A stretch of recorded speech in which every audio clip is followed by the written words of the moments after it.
Hello বন্ধুরা, শুভ দুপুর। দুপুরবেলা ছট পূজা করে এসে সকালের খাওয়াটা এখন তৈরি হচ্ছে। সকালের জন্য প্রস্তুতি চলছে ঘুগনি, ছোলা আর মটর দিয়ে।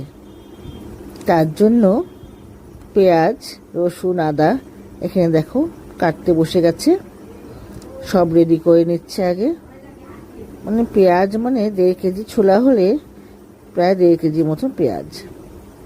দারুণ ঘুগনি হয়, বৌদি এই ঘুগনিটা দারুণ করে, ঝাল ঝাল একদম একদম যার একদম অরুচি সেটা রুচি চলে আসবে খেতে গিয়ে। তেলের মধ্যে শুকনো লঙ্কা, জিরে আর তেজপাতা ফোড়ন দিয়ে দিয়েছে, একটু নুন দিয়ে দিল যাতে পেঁয়াজগুলো দেওয়ার পরেও ফোটে না। সম্পূর্ণ পেঁয়াজগুলো ভাজা ভাজা করে নিয়ে তারপর এবার পেঁয়াজ, রসুন আর আদা বাটাটা দিয়ে দেবে। এদিকে প্যাকেটের কিছু মশলা দেবে, জিরে বাটা, আদা, সব মশলাগুলো সব রেডি করে নিচ্ছে। এদিকে লঙ্কার গুঁড়ো, তারপর ছোলে মশলা, সব মশলাগুলো রেডি করে নিয়ে এবার ঘুগনি যেমন করে হয় ঠিক সেরকম করেই ঘুগনিটা বানাবে। আগে পেঁয়াজগুলো ভালো করে একটু ভেজে নিতে হবে, সব মশলাগুলো দিয়ে কষিয়ে তারপর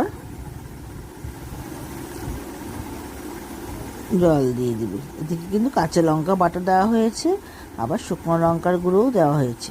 প্রচণ্ড ঝাল, অরুচি থাকলে মুখে কদিন নিরামিষ খাওয়ার পর, পুজোর পর এটা খেলে একদম মন একদম চাঙ্গা হয়ে যাবে। তাই পুজোর পর এই ঘুগনিটাই করে বৌদি।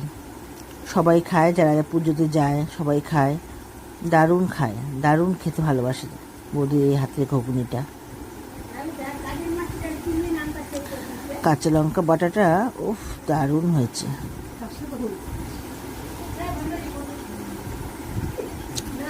মশলাটাকে ভালোভাবে কষিয়ে এবার ছোলা মটরগুলো দিয়ে দিল।